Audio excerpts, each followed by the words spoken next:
అదేంటంటే శారీ కట్టుకొని పాత బస్తీలో చేజింగ్ ఎపిసోడ్స్ చేస్తాం. దాంట్లో కూర్చుంటే ఎవరో బండి మీద వచ్చి ఎంత అని అడిగితే రే ఏంట్రారు ఏం మాట్లాడుతున్నారు షూటింగ్ చేస్తున్నారు పర్లేదు చెప్పి అదని అడగాలంటే అనుకొని ఉంటారు కర్రకి చీర కట్టినా కూడా వదలరా బాబు అని. ఆది గారితో ఎక్స్పీరియన్స్ ఎలా ఉంది? వండర్ఫుల్ అండి. అంటే కూల్ అండ్ కామ్. తనే కొంచెం తీసుకునేవాడు లీనియస్. ఓకే కమాన్ శివ మనం ఎలా చేద్దాం అని. సో ఆ కంఫర్ట్నెస్. సో అన్నపూర్ణమ్మ గారిని పాపని తప్పించే క్రమంలో పట్టుకొని అన్నపూర్ణమ్మ గారు చెప్పారు ఇలా పట్టుకొని అన్న ఏం కాదు ఇక్కడ హోల్డ్ చేసి నన్ను పట్టుకో, హెయిర్ పట్టుకో, నాకు పెయిన్ తెలీదు. ఇక్కడ బయట ఏదో ఉంటుంది కదా శారీకి సంబంధించి దాని కింద పైకి దాన్ని పట్టుకొని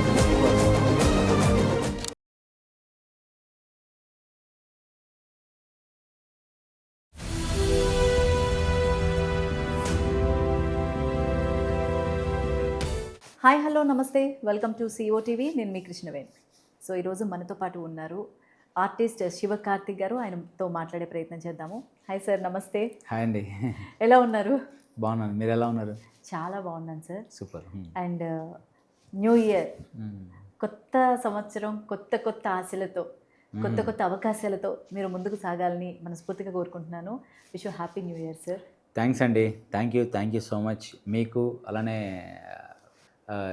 మన వీడియోస్ చూస్తున్న ఆడియన్స్ అందరికీ wish you happy new year అండి. All the very best.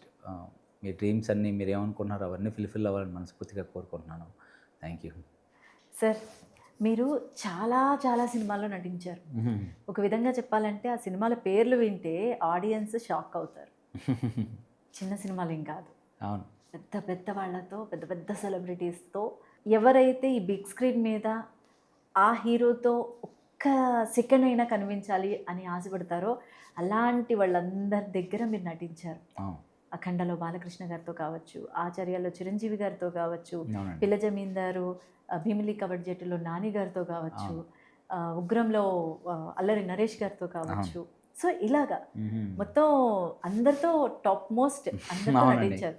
And అందరికీ బాలకృష్ణ గారితో సినిమా చేస్తే బాగుంటుంది, చిరంజీవి గారి పక్కన ఆ క్రౌడ్లో గుంపులో గోవిందంలాగా ఒక రోల్ వస్తే బాగుంటుంది అని కళ్ళకంటూ ఉంటారు. బట్ మీరు గుంపులో గోవిందంలా కాకుండా ఆ గుంపులో ఉన్న ఒక ఐడెంటిటీ క్రియేట్ చేసే రోల్లో కనిపించారు. కానీ నాకు చిన్న డౌట్ సార్, ఇంత మంచి సినిమాలు ఆల్మోస్ట్ 25-30 మూవీస్లో కనిపించిన మీకు ఎందుకు అంత ఐడెంటిటీ రాలేదంటారు? ఐడెంటిటీ అంటే వచ్చింది కదా, అవి ఇప్పుడు ఒక్కొక్కరికి ఒక్కొక్క టైం పడుతుందండి. ఇప్పుడు మేబీ నాకు అఖండ బ్రేక్ పట్టడానికి కొంచెం టైం పట్టింది.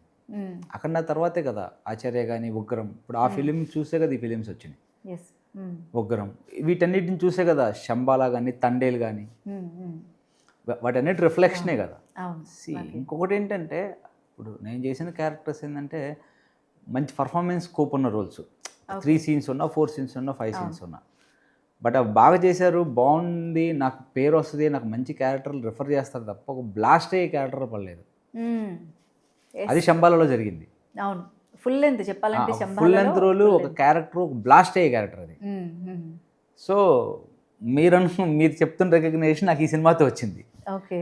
యా, అంటే నేనే అంటుంది ఏంటంటే ఇన్ని సినిమాల్లో చేశాక ఐడెంటిటీ అంటే శివకార్తిక్ గారు అనగానే వెంటనే ఆడియన్స్ గుర్తుపట్టే విధంగా ఎందుకు రాలేదు అనేది ఒక చిన్న డౌట్ అనమాట. ఎందుకంటే మీ పర్ఫార్మెన్స్ చూశాను ప్రతి సినిమాలో, అసలు ఆసమ్, వేరే లెవెల్, నెక్స్ట్ లెవెల్లో ఉన్నాయి. Thank you. అసలు ఒక సినిమాలో లేడీ గెటప్లో చేశారు, అది ఉగ్రం, అల్లా నరేష్ గారితో. అసలు ఆ రోల్ నాకైతే పిచ్చగా నచ్చిందండి. Thank you so much. జనరల్గా మీరు ఎలాంటి క్యారెక్టర్స్ కోరుకుంటారు? ఫ్రాంక్గా చెప్పాలంటే ఒక పర్టికులర్ జానర్లో ఉండాలని లేదండి. యాజ్ అన్ యాక్టర్గా నాకు మల్టిపుల్ వేరియేషన్స్ చేయాలని ఉంది. డిఫరెంట్ రూల్స్, డిఫరెంట్ ఎమోషన్స్ మల్టిపుల్గా చేయాలని ఉంది. ఓకే. సో అంతే, డిఫరెంట్ రోల్ చేయాలి, అది స్క్రీన్ మీద కొత్తగా ఉండాలి. ఓకే. సో ఫీమేల్ రోల్ చేస్తున్నప్పుడు ఏమనిపించింది? అదైతే చెప్పిన వెంటనే అసలు ఇది చాలా వండర్ఫుల్ ఎక్స్పీరియన్స్. అదేంటంటే శారీ కట్టుకొని పాత బస్తీలో చేజింగ్ ఎపిసోడ్స్ చేస్తున్నాం. చేసింగ్ ఎపిసోడ్ చేస్తుంటే మా వేరే షాట్ జరుగుతుంది. నేను వేరే ఫ్రెండ్ నా అసిస్టెంట్ ఒక చోట కూర్చొని ఉన్నాం, ఫీల్డ్ ఉన్నాం అని చెప్పి స్ట్రీట్ ఫీల్డ్ పక్క స్ట్రీట్లో కొంచెం డార్క్లో కూర్చొని ఉన్నాం అనమాట.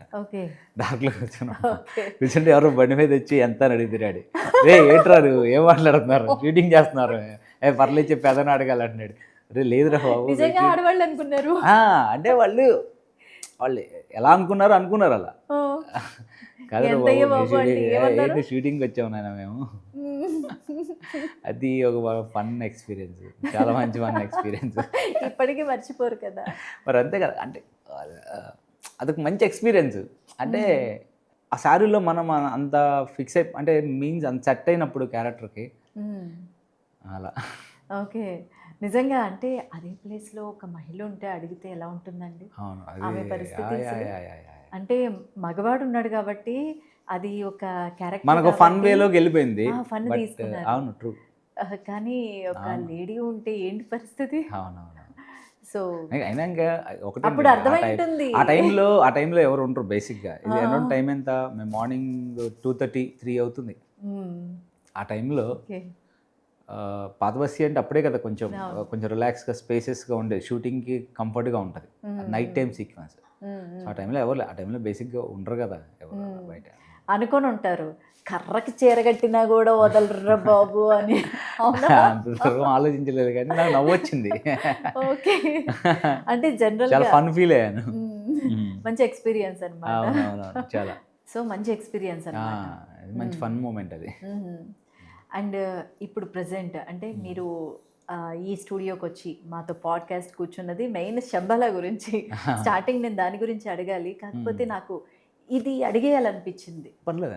ఎందుకంటే ఇన్ని సినిమాల్లో చేసిన మీకు అనుకున్నంత గుర్తింపు రాలేదా, అది శంబాలతో దక్కింది అనేది నాకు అనిపించింది.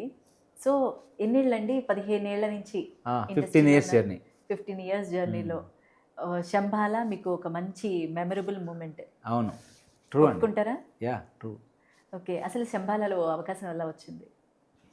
శంబాలలో నేను రెగ్యులర్గా ఆఫీసులకి వెళ్ళి కలుస్తుంటాను. అలా వెళ్ళి కలిసినప్పుడు మనీష్ అని ఏడీ ఉన్నారు, కాస్టింగ్ చూస్తుంటారు. ఓకే, తను చూసి అన్న మీరు ఏదైతే అడిగారో ఉగ్రం, ఆ ఉగ్రం డెమో అను పెట్టమన్నారు. ఉగ్రం డెమో పెట్టన్నా, నేను డైరెక్టర్ గారికి ఒకసారి చూపిస్తాను, దీంట్లో ఒక క్యారెక్టర్ ఉంది, ఒకవేళ డైరెక్టర్ గారు ఓకే అనుకుంటే నేను కాల్ చేస్తాను అన్నారు.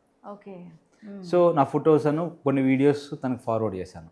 తను డైరెక్టర్ గారికి చూపించడం, డైరెక్టర్ గారికి నచ్చటం, నన్ను పిలిపించడం, ఆడిషన్ చేయటం, ఇంకా అంతా ఓకే అనుకోవటం. ఓకే, సో అలా ఆ క్యారెక్టర్లోకి నేను. కానీ ఇక్కడ ఒకటి అడగాలండి, అంటే మీరు ఇన్ని సినిమాలు చేసిన బిగ్ స్క్రీన్ మీద చాలామంది చూశారు మిమ్మల్ని, మీ పర్ఫార్మెన్స్ ఏంటి అనేది అసిస్టెంట్ డైరెక్టర్లకి బాగా తెలుస్తుంది కదా. అయినా కూడా మీరు ఈ రోజుకి ఆడిషన్స్కి అటెండ్ అవ్వడము, అందరినీ కూడా అప్రోచ్ అవ్వడము అనేది కొంచెం ఇబ్బంది అనిపించదా? అలా ఏం లేదండి, ఎందుకంటే ఇప్పుడు ఒక ఫిలిం స్టార్ట్ అయిన తర్వాత వాళ్ళు ఉండే టెన్షన్లో వాళ్ళు ఉంటారు. కొన్ని క్యారెక్టర్లు మంచి క్యారెక్టర్లు ఉంటే మనం గుర్తు రాకపోవచ్చు, జస్ట్ ఒకసారి వెళ్ళి కనపడిన మాత్రం తప్పలేదు. సెకండ్ పాయింట్ ఏంటంటే ఆడిషన్ ఇవ్వడం 200% రైటే. ఎందుకంటే నేను అఖండ చేశాను, ఆచార్య చేశాను, నేను ఉగ్రం ఆ రోల్ ఎలా చేస్తానో వాళ్ళకి తెలియదు కదా. ఇప్పుడు అది చాలా ఇంపార్టెంట్ సీక్వెన్స్. ఇప్పుడు ఆ రోల్ ఎలా చేస్తామో డైరెక్టర్కి ఐడియా ఉంటుంది కదా. ఈ ఎక్స్ప్రెషన్ అంటే చూసాడు, ఈ ప్యాటర్న్ ఆఫ్ రోల్ అంటే ఓకే ఇచ్చేస్తారు, ఈ రోల్ ఎలా చేస్తారు అన్నప్పుడు చిన్న టెక్స్ట్ ఉంటుంది, మీన్స్ అంటే ఎలా రియాక్ట్ అవుతున్నాడు ఈ క్యారెక్టర్కి అని. వాళ్ళు విజువల్లో మనం యాప్ట్ అయితే వాళ్ళు కన్సిడర్ చేస్తారు. అది మనకు కూడా మంచిదే. మనం ఎందుకు మంచిదంటే ఇప్పుడు వాళ్ళు ఆఫీస్కి వెళ్ళినప్పుడు ఒక డిఫరెంట్ రోల్ చేసామని ఎక్స్పీరియన్స్ ఉంటుంది మనకి. ఓకే, అంటే వాళ్ళు డైలాగ్స్ ఇస్తారా? డైలాగ్స్ ఇస్తారు, క్యారెక్టరేషన్ అంతా చెప్పి ఒక రఫ్ సీన్ ఒకటి చేయించుకుంటారు మన చేత. ఒక ఫిలింలో ఒక ఇంపార్టెంట్ సీన్ అసలు అని ఒకటి చేయించుకుంటారు, దాన్ని బట్టి వాళ్ళకి అర్థమైపోద్ది, ఓకే ఈ క్యారెక్టర్ని ఇతను డీల్ చేయగలడు, లైక్ అలా. ఆ క్యారెక్టర్కి చాలా మంది వచ్చి ఉంటారు కదా, అందరినీ ఓవర్కమ్ చేసుకొని మీరు ముందు వరుసలో నిల్చున్నారు. దేనికండి? శంబాలలో బిఫోర్ చాలా మంది అంటే డైరెక్టర్ గారు ఎవరిని అనుకున్నారు, బట్ వాళ్ళు డేట్ సెట్ అవ్వడం ఏదో జరిగినాయి. మీకు కలిసి వచ్చింది, ఫైనల్గా నేను విన్ అయ్యాను. ఓకే. ఓకే. చెప్పాలంటే 'శంబాలాలో' మిగతా సినిమాల కంటే ఫుల్ లెంత్ రోల్. అవునండి. చాలా మంచి రోల్ చేశారు. అంటే ఇటు పాజిటివ్ కాదు, నెగెటివ్ కాదు. అవును. ఊరి ప్రజల తరపున నిలబడి అతని పోరాడి పాయింట్ ఆఫ్ వ్యూ అతనికి రైట్ అది. అతను రైట్. యెస్. తను చేసేది పాజిటివే. బట్ ఓవరాల్ సినారియోలో సీక్వెన్స్ బయట నుంచి అవుట్ ఆఫ్ బాక్స్కి వెళ్ళి చూస్తే అది కొంచెం నెగిటివ్గా అనిపించవచ్చు కానీ ఓకే. ఓవరాల్‌గా మీకు అంటే ఫుల్ లెంత్ క్యారెక్టర్ పడింది. ఎలా అనిపించింది చేస్తున్నప్పుడు మీ చాలా ఎక్స్‌పీరియన్స్? చాలా హ్యాపీ అనిపించిందండి. అంటే యాజ్ అన్ యాక్టర్గా మనం వెయిట్ చేస్తుంటాం కదా, ఏదైనా మంచి క్యారెక్టర్ వస్తే మన పొటెన్షియల్ని ప్రూవ్ చేసుకోవచ్చు, yes. How to prove our self అని ఒక చిన్న ఫీలింగ్ ఉంటుంది కదా, ఆ టైంలో వచ్చింది ఈ రోల్. ఓకే. సో చాలా చాలా హ్యాపీ అనిపించింది. ఈ విషయంలో నేను యుగేంద్రమణి గారికి, డైరెక్టర్ గారికి థ్యాంక్స్ చెప్పాలి నేను. చెప్పాలంటే ఆది సాయి కుమార్ గారికి కూడా ఒక 12, 13 సినిమాల తర్వాత, అవును. 12, 13 ఏళ్ల తర్వాత దాదాపుగా ఆయన ఒక 20+ సినిమాలు చేశారు. ఇది 25th ఫిల్మ్ అండి. 25th film. సో 24 సినిమాల తర్వాత ఇదొక మంచి హిట్. పెద్ద బ్లాక్ ఖాతాలో పడ్డ buster. Yes blockbuster hit. పెద్ద బ్లాక్ బస్టర్. అవును. కలెక్షన్స్ కూడా బాగా అవుతున్నాయట మీరు ఎక్స్పెక్ట్ చేసిన దానికంటే. అవునవును. 10 కోట్లు దాటింది, 11 కోట్లు దాటింది అని చదువు. ఫిలిం చాలా బాగా టేక్ ఆఫ్ అయిందండి. ఫిలిం చాలా చాలా చాలా బాగా టేక్ ఆఫ్ అయింది. ఈ మధ్య కాలంలో సినిమా థియేటర్లకు వెళ్ళి చూడడం మానేశారు జనాలు. అవును. ఇంకా ఐబొమ్మ రవి లాంటి వాళ్ళు అరెస్ట్ వల్ల కొంత మళ్ళీ జనాలు దారిలో పడ్డారు. సో ఇలాంటి సినిమా థియేటర్కి వెళ్ళి చూస్తున్న వాళ్ళు ఎక్కువ అయ్యారు. అవును. అందుకనే కదా మీకు ఇంత మంచి అంటే లెవెల్ పెరిగిపోతుంది. ఇంకోటి ఏంటంటే ఈ ఫిలిం థియేటర్లోనే ఎక్స్పీరియన్స్ చేయాలి. ఆ సౌండింగ్, ఆ విజువల్ థ్రిల్, మీరు థ్రిల్ ఫీల్ అవ్వాలంటే మీకు థియేటరే పర్ఫెక్ట్. థియేటర్లో అయితే దాన్ని 100% మీరు ఎంజాయ్ చేయగలరు, ఆ విజువల్ని, ఆ సౌండ్ని. అవును. అలా అంతే కదా. ఇంట్లో టీవీలో చూసిన దానికి అక్కడ 70mm లో అంత ఇంపాక్ట్ ఉండదు. టీవీలో చూస్తే అంత ఇంపాక్ట్ ఉండదు. ఆ సౌండ్స్, భయం అనేది అక్కడే వస్తుంది. కొంచెం యాంగ్జైటీ అనేది నేనైతే ఎక్స్పీరియన్స్ చేశాను. అందుకే ఫస్ట్ నుంచి డైరెక్టర్ గారు కానీ, హీరో ఆది భయ్య కానీ, ప్రొడ్యూసర్స్ కానీ వాళ్ళందరూ చెప్తుంది అదే, please go and watch in nearest theatres అండి. ఇది థియేటర్స్ ఫిలిం, థియేటర్కల్ ఫిలిం, మీరు థియేటర్లో ఎక్స్పీరియన్స్ చేయాల్సిన ఫిలిం, మీరు దాన్ని ఎంజాయ్ చేస్తారు, వెళ్ళండి. ఆది గారితో ఎక్స్పీరియన్స్ ఎలా ఉంది? ఎందుకంటే మీకు ఇద్దరికి నెగిటివ్, దాదాపుగా చివరి వరకు నెగిటివే. చివరిలో ఏదో కలుస్తారు అనుకుంటాం కానీ కలవలేదు. అవును, నెగిటివే. ఆయనతో ఎలా ఉంది ఎక్స్పీరియన్స్? సో వండర్ఫుల్ అండి. అంటే కూల్ అండ్ కామ్. ఎప్పుడైనా ఆపోజిట్ యాక్టర్ మనకు ఆ కంఫర్ట్నెస్ ఇస్తేనే మనం ఈజీగా చేయొచ్చు. తనకి నాకు ఫైట్ సీక్వెన్స్లు ఉన్నాయి, వాటన్నిటిలో తనే కొంచెం తీసుకునేవాడు లీనియస్. ఓకే కమాన్ శివ, మనం ఎలా చేద్దాం అని. సో ఆ కంఫర్ట్నెస్ ఉండేది. ఫ్రేమ్లో అలా సీరియస్గా మాట్లాడుకున్నా, బయటకు వచ్చి మాత్రం చాలా రిలాక్స్గా మాట్లాడుకునేవాళ్ళం. చాలా బాగుండేది. చాలా బాగుండేది. కోఆర్డినేషన్ చాలా బాగుండేది. ఇంకొకటి ఫుల్ డెడికేటెడ్, దాని వర్క్ పరంగా ఫుల్ డెడికేటెడ్గా, చాలా ప్యాషనేట్. ఏం చేద్దాం అని ఆలోచిస్తూనే ఉంటాడు. అది వండర్ఫుల్ థింగ్ అది. ఇప్పుడు తనకి నాకు కాంబినేషన్ ఉంది, ఈ సీన్ ఎలా చేద్దాం అని ఒక 2-3 టైమ్స్ డిస్కషన్ జరిగినప్పుడు ఆటోమేటిక్ ఇది ఎన్హాన్స్ అవుతుంది. ఓకే. స్క్రీన్ మీదకి ఆది గారిని గోల్డ్ ఫిష్ టైంలో ఇంటర్వ్యూ చేశాను అప్పట్లో. ఓకే. చాలా ఇయర్స్ బ్యాక్ చెప్పాలంటే. అదొక మంచి ఫిలిం అనిపించింది. అండ్ ఇప్పుడు ఆయనకి బిగ్గెస్ట్ హిట్ ఇది పెద్ద బ్లాక్ బస్టర్. ఇది అసలు చెప్పుకోక్కర్లేదు. ఆయన ఖాతాలో హ్యాపీగా వేసేసుకోవచ్చు, మీ ఖాతాలో కూడా వేసుకోవచ్చు. ఇది చూపించుకొని మరిన్ని అవకాశాలు కూడా వస్తాయి మీలాంటి పర్ఫార్మెన్స్ ఉన్న యాక్టర్స్కి. Thank you so much. నేను కూడా అదే వెయిట్ చేస్తున్నాను. అండ్ అన్నపూర్ణమ్మ గారు కూడా ఉన్నారు దానిలో, మంచి రోల్ చేశారండి. అమ్మో, అన్నపూర్ణమ్మ గారు ఆవిడ నుంచి ఏమైనా నేర్చుకున్నారా? చాలా చాలా మంచి విషయాలు, మంచి మాట అడిగారు. అన్నపూర్ణమ్మ గారు యాక్చువల్గా లాస్ట్ ఇయర్ జాన్లోనే చేసామండి, నైట్ షూట్లు చేసాం. నైట్ షూట్స్, క్లైమాక్స్ మొత్తం అసలు చెప్పే పని లేదు. నైట్ షూట్లు కూడా ఈవినింగ్ 6 to మార్నింగ్ 6, అలా లొకేషన్లో ఓపెన్ స్పేస్లో. ఏ లొకేషన్ అండి? Film city. హైదరాబాద్ అంటే ఇంకా మామూలు చలి కాదు. ఇంకా ఓపెన్ స్పేస్, ఫిలిం సిటీ బయట ఫుల్ ఓపెన్ ల్యాండ్. ఓపెన్ ల్యాండ్లో ఎలా ఉంటుంది అసలు. కానీ రామరాజు గారు కూడా, దీంట్లో రామరాజు గారు చేశారు. రామరాజు గారు కానీ అన్నపూర్ణమ్మ గారు అని ఇద్దరు, వాళ్ళు అంత ఏజ్ ఉన్నా అంత చలి పడుతున్నా లొకేషన్లో అక్కడే కూర్చొని చిన్న ఫైర్ క్యాంపెయిన్ వేసుకొని అక్కడే కూర్చునే వాళ్ళు తప్ప వెళ్ళి వ్యానిటీలోకి వెళ్ళి కూర్చుందాం రిలాక్స్ అవుదాం అని అలా ఉండేవాళ్ళు కాదు. ఓకే. ఇప్పటికీ మిడ్లో అంటే ఆవిడ అంత సీనియర్ అయి ఉండి. అదే నేను అదే అనుకున్నాను. అంత సీనియర్ అయ్యండి అన్ని సినిమాలు చేసి ఆ! అంత డెడికేటెడ్, అందుకే వాళ్ళు ఇంకా సినిమాలు చేస్తున్నారు. ట్రూ. అందుకే సినిమాలు చేస్తున్నారు. మనం అట్లీస్ట్ దాన్ని ఫాలో అవ్వాలి. కొంతలో కొంత అది ఆ విషయాన్ని అంటే ఫాలో చాలా అవ్వాలి. మంది ఈ షూటింగ్ స్పాట్‌లో వాళ్ళ అంటే షూట్ ఉన్నప్పుడు కిందకి రావడము, లేదంటే వ్యాన్‌లోకి వెళ్ళి కూర్చోవడం జరుగుతుంది అంటూ ఉంటారు. అది కానీ అవును. ఈవిడ అలా ఉండడం అంటే గ్రేట్. చాలా చాలా పైగా గొప్ప విషయం.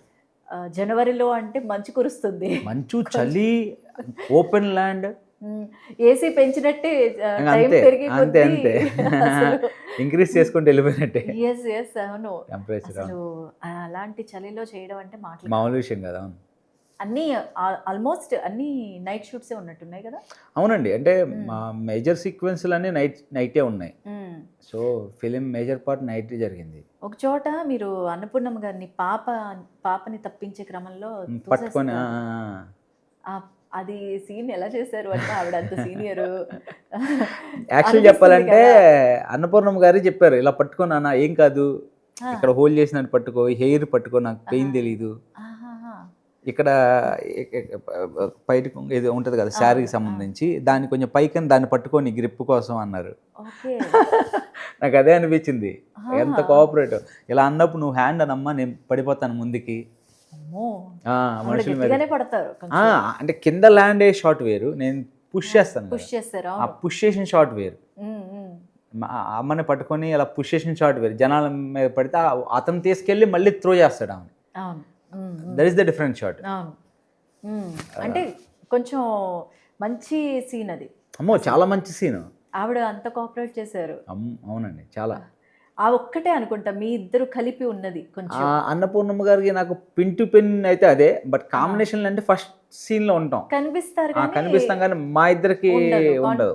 కొంచెం అంటే కాంట్రవర్సీ కానీ ఏమీ ఉండదు అసలు. కమ్యూనికేషన్ ఉండదు, కమ్యూనికేషన్ ఉండదు, డైలాగ్స్ ఉండవు. ఒక్కసారి ఫస్ట్ లో ఆవును వదిలేసినప్పుడు మాత్రం నేను ఇలా అమ్మాయికి వెళ్తుంటే మా డాడీ నన్ను హోల్డ్ చేస్తాడు వద్దు అని. అది ఒక్కటే ఉందండి. అదే అంటే ఆ షార్ట్ లో ఉన్నా కూడా సంబంధం ఉండదు. బట్ ఈ సీన్ మాత్రం పాపను తప్పించే క్రమంలో మాత్రం ఆవిడ దగ్గరికి వెళ్ళడం, మాట్లాడడం ఒక ఎక్స్పీరియన్స్ అది. సో ఇంకా ఈ మూవీలో ఏది అంటే మంచి ఎక్స్పీరియన్స్, ఇది నాకు ఒక మంచి గుర్తింపు ఇచ్చింది అని అనిపించింది ఈ మూవీ గురించి, శంబాలా గురించి? అసలు మర్చిపోలేని sweet memory, life long memory. మర్చిపోలేదంటే ఫిలిమే మర్చిపోలేనండి. ఈ ఫిలిమే నాకు అలాంటి గిఫ్ట్ అనమాట. ఓకే. ఏమైనా కాల్స్ వచ్చేవా? కాల్స్ చాలా వచ్చాయి, చాలా మంచి అప్రిషియేషన్ కాల్స్ వచ్చాయి. బాగా చేశారు, సూపర్ అన్నా. చాలా మెసేజ్లు వచ్చాయి, చాలా మంచి కాల్స్ వచ్చాయి, చాలా హ్యాపీ అనిపించింది.